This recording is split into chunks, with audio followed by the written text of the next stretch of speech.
नमस्कार, मैं हूं आपके साथ श्वेता गर्ग और आप देख रहे हैं वो टीवी न्यूज। और एक बार फिर से वक्त हो चला है देश दुनिया की तमाम बड़ी खबरों का। खबर रेखा गुप्ता से जुड़ी बड़ी खबर है, जहां पे मुख्यमंत्री रेखा गुप्ता ने ग्रेटर नोएडा में संबोधन किया है, जो अग्रवाल समाज के कार्यक्रम में शामिल हुई है। वे 27 साल बाद दिल्ली में बनाई है सरकार, जब पीएम मोदी के फैसले से मिला है देश भर को आशीर्वाद।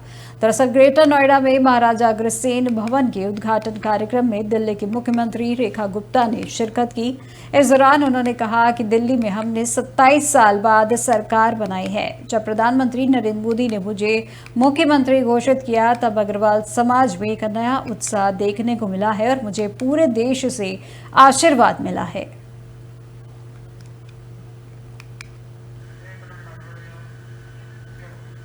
खबर केवड़िया से है, जब नर्मदा तट पर देखे हैं सीएम भजनलाल शर्मा, जब राजस्थान के मुख्यमंत्री ने की है सैर।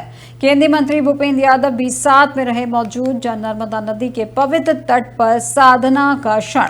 दरअसल गुजरात के केवड़िया से आज सुबह की खास तस्वीरें सामने आई हैं, जहां राजस्थान के मुख्यमंत्री भजनलाल शर्मा और केंद्रीय मंत्री भूपेंद्र यादव नर्मदा नदी के पवित्र तट पर प्रातःकालीन सैर करते हुए नजर आए हैं।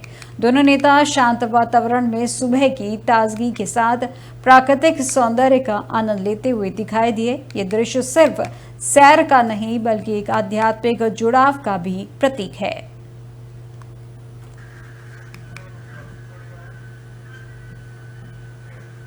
अब खबर केरल से है, जहां प्रियंका गांधी का कांग्रेस कार्यकर्ताओं से संवाद हुआ है, जहां कोझिकोड में डीसीसी कार्यालय का किया है दौरा।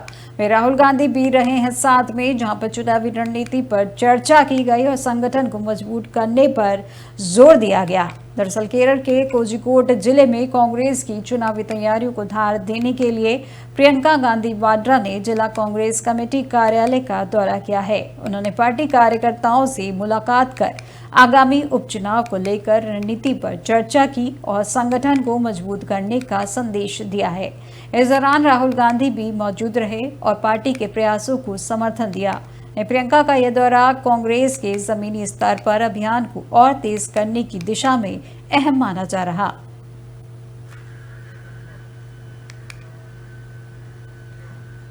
तमिलनाडु सीएम का विदेश मंत्री को पत्र लिखा गया है, जब भारतीय मछुआरों की सुरक्षा को लेकर जताई है उन्होंने चिंता। जब श्रीलंका से जब्त नावों की वापसी की मांग की है, जहां हमलों की पुनरावृत्ति रोकने के लिए हस्तक्षेप की अपील की है। दरअसल तमिलनाडु के मुख्यमंत्री एम.के. स्टालिन ने विदेश मंत्री एस जयशंकर को पत्र लिखकर भारतीय मछुआरों की सुरक्षा को लेकर गहरी चिंता जताई है। फिर सीएम स्टालिन ने मांग की है कि मछुआरों पर हमलों की घटना को पुनरावृत्ति रोकी जाए, जब्त की गई मछली पकड़ने वाली नौकाओं को डूबने से बचाया जाए और श्रीलंका द्वारा पकड़ी गई 229 नौकाओं को जल्द भारत वापस लाया जाए। उन्होंने इस मुद्दे पर तत्काल हस्तक्षेप कर सभी जरूरी कदम उठाने की अपील की है।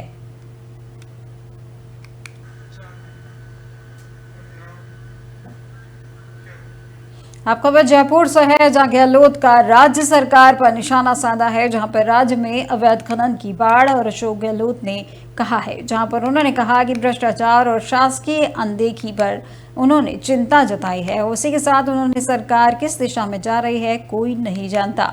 दरअसल राजस्थान के पूर्व मुख्यमंत्री अशोक गहलोत ने मौजूदा सरकार पर तीखा हमला बोला है, जिसमें जयपुर में मीडिया से बातचीत में गहलोत ने कहा कि राज्य में अवैध खनन की बाढ़ आ चुकी है और सरकार पूरी तरह से दिशाहीन नजर आ रही है। उन्होंने भ्रष्टाचार के मामले को लेकर यह भी गंभीर चिंता जताई और कहा कि मुख्यमंत्री को शासन पर ध्यान देने की सलाह दी है।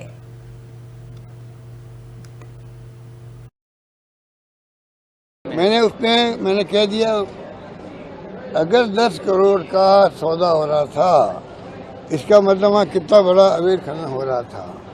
बाकी मैंने कहा ये जांच का विषय एसीबी का है, हमारा नहीं हो सकता। सर सवाल जो लगाए गए थे उनके जवाब भी दे दिए गए थे, तो जवाब जब दे दिए गए थे तो वापसी का मैटर ही नहीं होता। तो ऐसे में क्या लगता है कि कुछ साजिश हुई है? देखिए मैंने कहा यार तो मुझे नहीं मालूम है, मैंने पढ़ा है खाली, तो मेरा कॉमेंट कॉमन सेंस का ये था कि भाई अगर 10-10 करोड़ के आप लेन देन की बात कर रहे हो तो इसका मतलब है कि अवैध खनन भी उसी के अनुपात में हो रहा है। तो कितनी भयंकर स्थिति है राजस्थान के अंदर, खाली वहाँ की बात नहीं है, इसका मतलब पूरे प्रदेश के अंदर अवैध खनन की बाढ़ आ गई है। रेता जो है, बजरी लूटी जा रही है, पब्लिक को महंगी मिलती जा रही है। ऐसी स्थिति में ये प्रदेश चल रहा है। तो मुख्यमंत्री को मैं कहना चाहूँगा, गवर्नेंस पे पूरा ध्यान दे, वो उनके इंटरेस्ट के अंदर है। गवर्नेंस की स्थिति अच्छी नहीं है, चाहे वो उनके पास जो उनके सलाहकार है वो क्या सलाह दे रहे हो मुझे पता नहीं है, पर ये खबरें आज परसेप्शन में आ गई है, राजस्थान की पब्लिक के परसेप्शन में आ गई है, और ये परसेप्शन बन गया कि करप्शन भयंकर हो रहा है, काम नहीं हो रहे हैं, सरकार की दिशा में जा रही है। खबर नवी मुंबई से है, जहां पुलिस ने पनवेल के करंजाड़े इलाके में 5 बांग्लादेशी नागरिकों को गिरफ्तार किया है। जहां पुलिस के अनुसार ये सभी भारत में अवैध रूप से रह रहे थे और इन्होंने धोखाधड़ी करके आधार कार्ड, पैन कार्ड और वोटर आईडी कार्ड जैसे जरूरी दस्तावेज बनवा लिए थे। इनमें से 3 ने तो भारतीय पासपोर्ट भी हासिल कर लिया था। अब पुलिस ने इन फर्जी दस्तावेजों को रद्द करने की प्रक्रिया शुरू कर दी है और संबंधित विभागों को जानकारी भेजी जा चुकी है। ये मामला सिर्फ अवैध निवास का नहीं बल्कि देश की पहचान प्रणाली में गंभीर सेंध का भी बताया जा रहा है।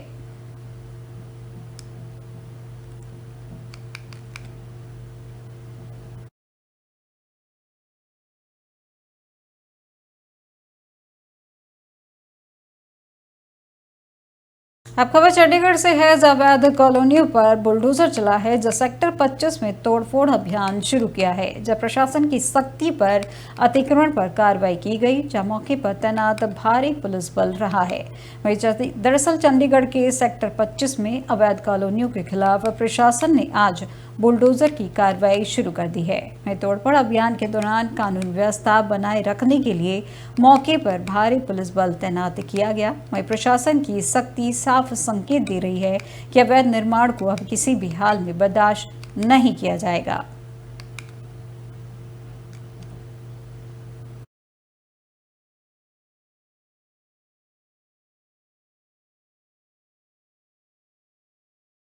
खबर जम्मू कश्मीर के अनंतनाग से है, जहाँ पुलिस अधिकारियों का तबादला किया गया है। जो इंस्पेक्टर रियाज अहमद का ट्रांसफर हुआ है और पहलगाम से एश मुकाम एएसपी कैंप में नई तैनाती दी गई है। अधिकारी का आदेश इसके संबंध में जारी किया गया है। दरअसल जम्मू कश्मीर के अनंतनाग जिले में 6 पुलिस अधिकारियों के तबादले किए गए हैं और इस संबंध में प्रशासन की ओर से आधिकारिक आदेश भी जारी कर दिया गया है।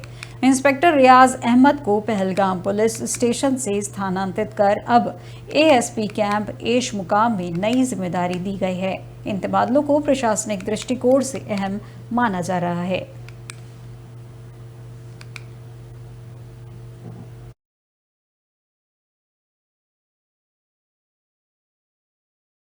खबर दिल्ली से है, जहां हनुमान मंदिर में स्वच्छता अभियान चलाया गया, जहां सीएम रेखा गुप्ता भी इसमें शामिल हुई है। वहीं कनॉट प्लेस मंदिर परिसर में सफाई की गई, जहां दिल्ली को स्वच्छ और स्वस्थ बनाना है, सीएम रेखा गुप्ता ने कहा। दिल्ली की मुख्यमंत्री रेखा गुप्ता आज सुबह कनॉट प्लेस स्थित प्राचीन हनुमान मंदिर पहुंची, जहां उन्होंने स्वच्छता अभियान में भाग लिया। सीएम ने मंदिर परिसर की खुद सफाई की और श्रद्धालुओं से भी साफ सफाई बनाए रखने की अपील की है। इस दौरान उन्होंने कहा कि हम दिल्ली को स्वच्छ, हरित और स्वस्थ बनाना चाहते हैं।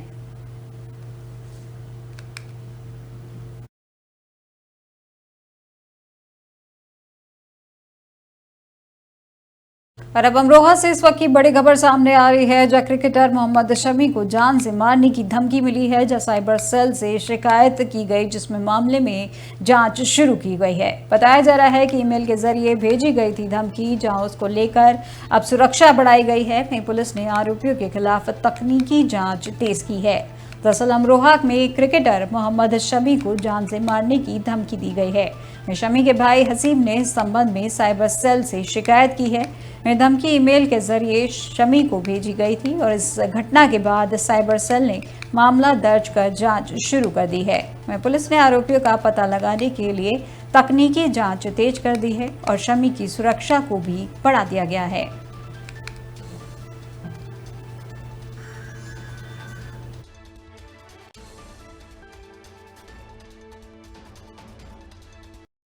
और अब लखनऊ से एक बड़ी खबर सामने आ रही है, जहां पर बिगड़ा है मौसम का मिजाज और आंधी बारिश से 4 लोगों की मौत हुई है। बहराइच, अलीगढ़ और औरैया में हुए हैं हादसे, जहां आंधी पानी से दूल्हे की बुआ समेत 4 की गई है जान। वहीं बहराइच में बिजली गिरने से एक व्यक्ति की हुई है मौत। अलीगढ़ में पेड़ गिरने से किसान की मौत हुई है और दंपत्ति समेत 3 घायल हुए हैं। हैदराबाद में कच्चे मकान की छत गिरने से महिला की मौत हुई है और औरैया में एक मकान की दीवार ढहने से मौत हुई है। इस वक्त की बड़ी खबर आपको राजधानी लखनऊ से जुड़ी बड़ी खबर आपको बता दें, जहां बिगड़ा है मौसम का मिजाज, आंधी बारिश से 4 लोगों की हुई है मौत। बहराइच, अलीगढ़ और औरैया में हुए हैं हादसे, जहां पर आंधी पानी से दूल्हे की बुआ समेत 4 की जान गई है। उसी के साथ बहराइच में बिजली गिरने से एक व्यक्ति की मौत हुई है और अलीगढ़ में पेड़ गिरने से किसान की मौत हुई है और दंपत्ति समेत 3 घायल हुए हैं। उसी के बाद अकराबाद में कच्चे मकान की छत गिरने से महिला की मौत हुई है और औरैया में एक मकान की दीवार ढहने से मौत हुई है। इस वक्त की बड़ी खबर आपको राजधानी लखनऊ से बताई जा रही है।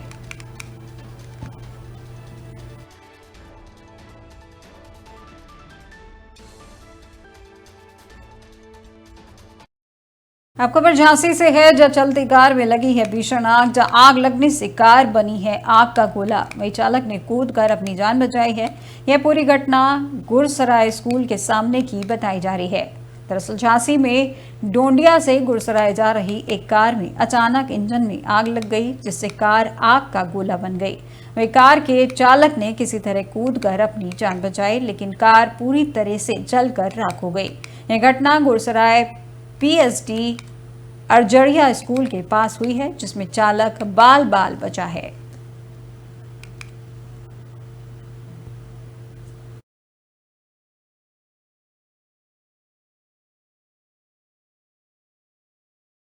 खबर जम्मू कश्मीर से एक बड़ी खबर सामने आ रही है, जहां बडगाम में आतंकियों के 2 मददगार गिरफ्तार किए गए हैं, जिसमें हथियार और कारतूस भी बरामद किए गए हैं। वहीं आतंकी गतिविधियों में मदद करने का है आरोप। जब मामले की जांच शुरू कर सुरक्षा एजेंसियां सक्रिय हुई हैं। दरअसल जम्मू कश्मीर के बडगाम जिले में सुरक्षा बलों ने आतंकियों के 2 मददगारों को गिरफ्तार किया है। वे गिरफ्तार किए गए दोनों आरोपियों के पास से हथियार और कारतूस बरामद किए गए हैं। पुलिस के अनुसार ये दोनों संदिग्ध आतंकियों को रसद, ठिकाना और अन्य सहायता प्रदान कर रहे थे। वहीं मामला दर्ज कर जांच शुरू कर दी गई है। सुरक्षा एजेंसियां यह भी पता लगाने में जुटी हैं कि इनका संबंध किन आतंकी संगठनों से है और इनकी गतिविधियों का दायरा कितना था।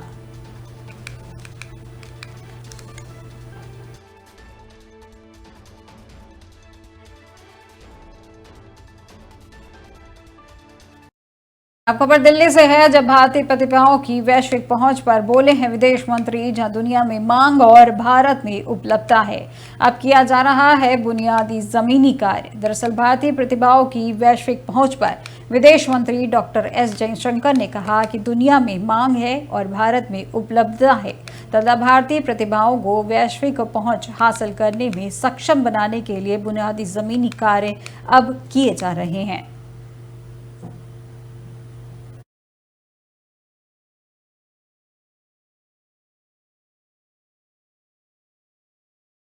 खबर दिल्ली से है, जहां बीआरपीएल की जीआईएस ग्रिड सब स्टेशन का उद्घाटन किया गया है, जो दिल्ली की मुख्यमंत्री रेखा गुप्ता ने उद्घाटन किया है।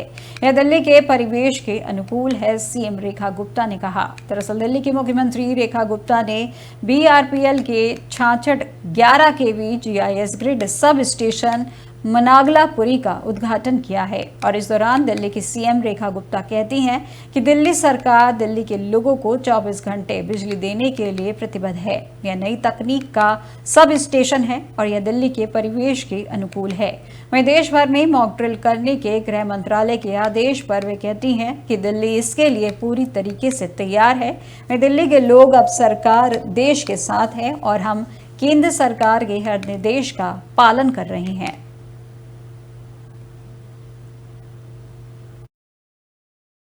दिल्ली सरकार दिल्ली की जनता को 24/7 बिजली देने के लिए, सुलभ बिजली देने के लिए बिल्कुल संकल्पित है। और आज उसी श्रृंखला में ये जो 66 केवी का यहाँ पे सब स्टेशन लगाया गया है, जो 66/11 केवी के ऊपर काम करेगा और इस पूरे आसपास के एरिया में लगभग 10 लाख तक की पॉपुलेशन को ये सर्व करने वाला है और उसमें उनको निर्बाधित बिजली मिलेगी और एक अपने आप में नई टेक्नोलॉजी का ये सबस्टेशन है।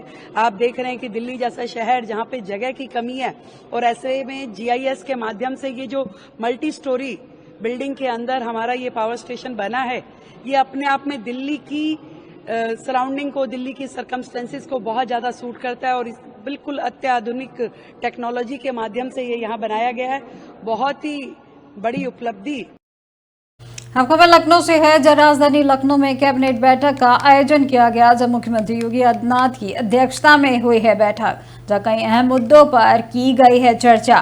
दरअसल लखनऊ में उत्तर प्रदेश के मुख्यमंत्री योगी आदित्यनाथ की अध्यक्षता में आज कैबिनेट की बैठक आयोजित हुई, जहां बैठक में राज्य के विकास, कानून व्यवस्था और किसानों से जुड़े अहम मुद्दों पर चर्चा की गई, जहां कई नीतिगत प्रस्तावों को मंजूरी भी दी गई, जिनमें इंफ्रास्ट्रक्चर परियोजनाएं और सामाजिक कल्याण योजनाएं प्रमुख रहीं। वहीं मुख्यमंत्री ने अधिकारियों को योजनाओं के प्रभावी क्रियान्वयन के निर्देश दिए। बैठक में प्रदेश के आत्मनिर्भर बनाने पर भी जोर दिया गया।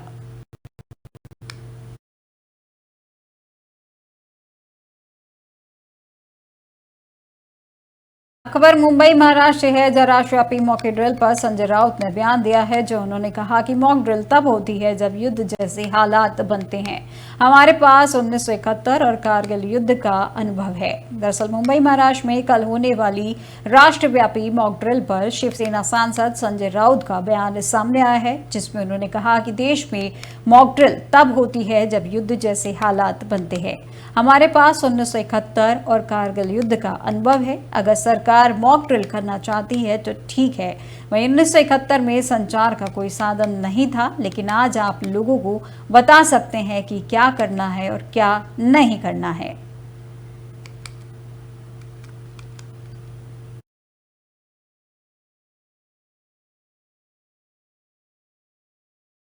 अब एक बड़ी खबर आपको बता दें, जो संसदीय समिति की बैठक है आज, खाद्य एवं सार्वजनिक वितरण संबंधी होगी ये बैठक।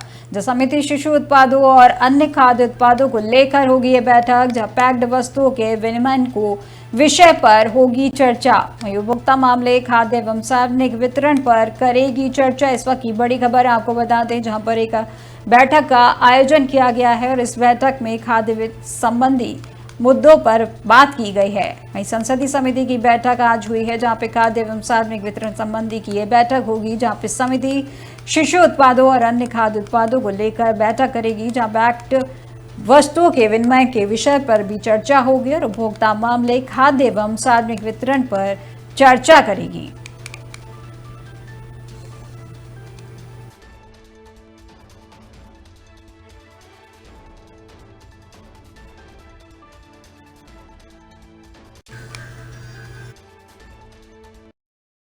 भारतीय राजनीति में आए दिन नई पार्टियों का उदय और अस्त हो जाना एक सामान्य प्रक्रिया बन चुकी है। कई पार्टियां महज चुनावी गणित का हिस्सा बनती हैं और कुछ समय बाद गुमनामी में चली जाती हैं। वहीं कुछ राजनीतिक दल ऐसे भी होते हैं जो किसी व्यक्ति विशेष की दूरदर्शिता, संघर्ष और जन समर्थन के बलबूते पर राजनीति में अपनी एक अलग पहचान कायम करते हैं। ऐसी एक पार्टी है लोक जनशक्ति पार्टी। और इस पार्टी ने भारतीय राजनीति में एक ऐसे नाम और शख्सियत को उभारा है जिन्होंने हमेशा समाज के वंचित, पिछड़े और शोषित वर्ग की आवाज को बुलंद किया है। उनका मानना था कि जब तक समाज के अंतिम पायदान पर खड़े व्यक्ति को मुख्य धारा से नहीं जोड़ा जाएगा, तब तक वास्तविक लोकतंत्र स्थापित नहीं हो सकता। तो आज हम एलजेपी यानी लोक जनशक्ति पार्टी के इतिहास को लेकर वर्तमान तक तय किए गए राजनीतिक सफर को समझेंगे। पार्टी का इतिहास। लोक जनशक्ति पार्टी यानी एलजेपी की स्थापना 28 नवंबर 2000 को रामविलास पासवान द्वारा की गई थी। दलितों, पिछड़ों के हिमायती पासवान और भारतीय राजनीति के एक प्रभावशाली नेता थे, जिन्होंने हमेशा दलितों, पिछड़ों और वंचित वर्गों के अधिकारों की बात की। कमजोर वर्गों के पैरोकार। रामविलास पासवान का राजनीतिक करियर दशकों लंबा था और उन्होंने अपने जीवन में कई राजनीतिक उतार चढ़ाव देखे थे, लेकिन उनका मुख्य उद्देश्य हमेशा समाज के कमजोर वर्गों को मुख्य धारा में लाना और उन्हें समान अवसर प्रदान करना था। रामविलास पासवान का दृष्टिकोण और संघर्ष। रामविलास पासवान का मानना था कि भारतीय लोकतंत्र तभी सशक्त होगा जब समाज के वर्ग को समान अवसर और अधिकार मिलेंगे। सामाजिक आर्थिक विषमताओं के खिलाफ वे मानते थे कि देश में कई सामाजिक और आर्थिक विषमताएं हैं और जब तक इन असमानताओं को दूर नहीं किया जाता तब तक वास्तविक लोकतंत्र की स्थापना नहीं हो सकती। समानता न्याय के पैरोकार, उनके दृष्टिकोण में समाज के अंतिम पायदान पर खड़े व्यक्ति के लिए समानता, न्याय और सम्मान की गारंटी देने की आवश्यकता थी। सामाजिक न्याय और समान अधिकार। रामविलास पासवान का यह दृष्टिकोण खासकर बिहार और अन्य पिछड़े राज्यों में गहरे रूप से असर डालने वाला था। उनका यह संघर्ष हमेशा समाज के दबे कुचले वर्ग के लिए था। उनके इस संघर्ष को एलजेपी ने अपनी मुख्य विचारधारा के रूप में अपनाया और यही कारण था कि लोक जनशक्ति पार्टी का गठन भी इस उद्देश्य को ध्यान में रखते हुए किया गया। सामाजिक न्याय और समान अधिकार। पार्टी का राजनीतिक सफर। एलजेपी का राजनीतिक सफर बहुत ही दिलचस्प और चुनौतीपूर्ण रहा। रामविलास पासवान ने पार्टी का गठन करते समय बिहार में अपनी मजबूती बनाई, राष्ट्रीय राजनीति में बनाई पहचान, लेकिन जल्द ही इस पार्टी ने राष्ट्रीय राजनीति में भी अपनी पहचान बनाई। एलजेपी यूपीए गठजोड़। पार्टी ने शुरू में 2004 के लोकसभा चुनाव में भाग लिया और यूपीए यानी यूनाइटेड प्रोग्रेसिव अलायंस का हिस्सा बनी। केंद्र में बने मंत्री। इस गठबंधन में एलजेपी को प्रमुख सहयोगी के रूप में शामिल किया गया और पासवान को केंद्र में मंत्री बनने का अवसर मिला। रामविलास पासवान ने रेल मंत्रालय, रसायन एवं उर्वरक मंत्रालय जैसे महत्वपूर्ण मंत्रालयों की जिम्मेदारी संभाली और इन विभागों में कई सुधार किए। यही वो समय था जब एलजेपी ने बिहार में अपनी मजबूत जड़ें स्थापित की। पार्टी का मुख्य उद्देश्य हमेशा बिहार की सामाजिक आर्थिक स्थिति को बेहतर बनाना और वंचित वर्गों को सशक्त बनाना था। एलजेपी की विचारधारा और सामाजिक न्याय। लोक जनशक्ति पार्टी की विचारधारा का मुख्य केंद्र सामाजिक न्याय रहा है।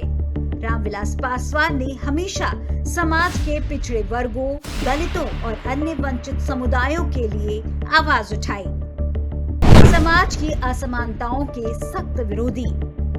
उन्होंने ये महसूस किया कि भारतीय समाज में जो असमानताएं हैं उन्हें दूर करने के लिए राजनीतिक जागरूकता और सुधारों की जरूरत है। यही कारण था कि एलजेपी ने हमेशा अपने चुनावी प्रचार में समाज के अंतिम व्यक्ति को मुख्य धारा में लाने की बात की। देश में विचार का प्रसार। रामविलास पासवान का यह दृष्टिकोण केवल बिहार तक ही सीमित नहीं था। एलजेपी ने राष्ट्रीय स्तर पर भी अपने विचारों को फैलाने का कार्य किया और दलितों, पिछड़ों, आदिवासियों और महिलाओं के अधिकारों की बात की। यही कारण था कि पार्टी को कई राज्यों में जन समर्थन मिला और उसने केंद्र सरकारों के साथ गठबंधन किया। पार्टी की प्रमुख उपलब्धियां और योगदान। एलजेपी ने न केवल राष्ट्रीय स्तर पर अपनी उपस्थिति दर्ज कराई बल्कि बिहार राज्य में भी कई अहम राजनीतिक बदलावों में योगदान दिया। पार्टी के प्रभाव में बिहार के कई चुनावों में महत्वपूर्ण परिणाम आए। अधिकारों को लेकर आवाज बुलंद।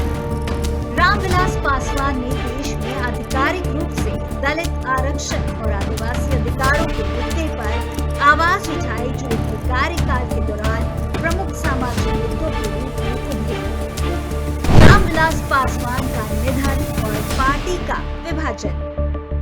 रामविलास पासवान के निधन के बाद पार्टी के सामने नेतृत्व संकट उत्पन्न हो गया। उनके निधन के बाद उनके बेटे चिराग पासवान और पार्टी के अन्य नेताओं के बीच सत्ता को लेकर मतभेद उभरने लगे। राष्ट्रीय लोक जनशक्ति पार्टी का गठन। अंततः चिराग पासवान के नेतृत्व में पार्टी की दिशा कुछ हद तक बदल गई और वे पार्टी को युवा नेतृत्व के रूप में प्रस्तुत करने में जुटे। वहीं उनके चाचा पशुपति कुमार पारस ने भी पार्टी से अलग होकर अपना खुद का गुट बना लिया और राष्ट्रीय लोक जनशक्ति पार्टी की स्थापना की। दोनों गुटों का दावा। इस विभाजन के बाद भी दोनों गुटों का दावा था कि वे रामविलास पासवान की विचारधारा को आगे बढ़ा रहे हैं। पार्टी का बदला स्वरूप, लेकिन पार्टी का स्वरूप काफी बदल गया। Bihar first, Bihari first. बिहार की बद से बदतर स्थिति को देखते हुए चिराग पासवान ने बिहार की जनता के लिए अपने पिता के आदर्शों पर चलते हुए इसे आगे बढ़ाने का कार्य किया। चिराग पासवान के नेतृत्व में पार्टी ने बिहार फर्स्ट, बिहारी फर्स्ट जैसे नारे दिए और यह संदेश दिया कि बिहार के विकास के लिए उनका पार्टी का योगदान बहुत महत्वपूर्ण है और यही बात और उनके कार्य आज भी एक सफल नेता के रूप में उभरा है। वर्तमान स्थिति और भविष्य की दिशा। चिराग पासवान ने पार्टी की नीतियों को आधुनिक और युवा केंद्रित बनाने की कोशिश की है। इसके साथ ही दलितों, वंचितों को लेकर उनके मन में जो विचार हैं, इसी वजह से उन्हें जनता का भरपूर साथ मिल रहा है और आगे भी मिलता रहेगा। लोक जनशक्ति पार्टी का इतिहास केवल एक राजनीतिक दल की कहानी नहीं है, बल्कि यह भारतीय समाज में सामाजिक न्याय, वंचित वर्गों के अधिकारों और समानता की संघर्ष की कहानी है। रामविलास पासवान ने अपनी पार्टी के माध्यम से हमेशा गरीबों, दलितों, पिछड़े वर्गों और आदिवासियों के हक की बात की है। उनकी सोच ने भारतीय राजनीति को एक नई दिशा दी है। चाहे पार्टी वर्तमान में कुछ आंतरिक संकटों से जूझ रही हो, लेकिन उसकी मूल विचारधारा और उद्देश्य आज भी जनमानस में जीवित है। अगर पार्टी अपने विचारधारा को सही दिशा में विकसित करती है और नेतृत्व में सामंजस्य स्थापित करती है, तो लोक जनशक्ति पार्टी का भविष्य भारतीय राजनीति में महत्वपूर्ण स्थान हासिल कर सकता है। देश दुनिया की तमाम बड़ी खबरों में फिलहाल बस इतना ही और अधिक जानकारी के लिए देखते रहिए 4TV न्यूज़। नमस्कार।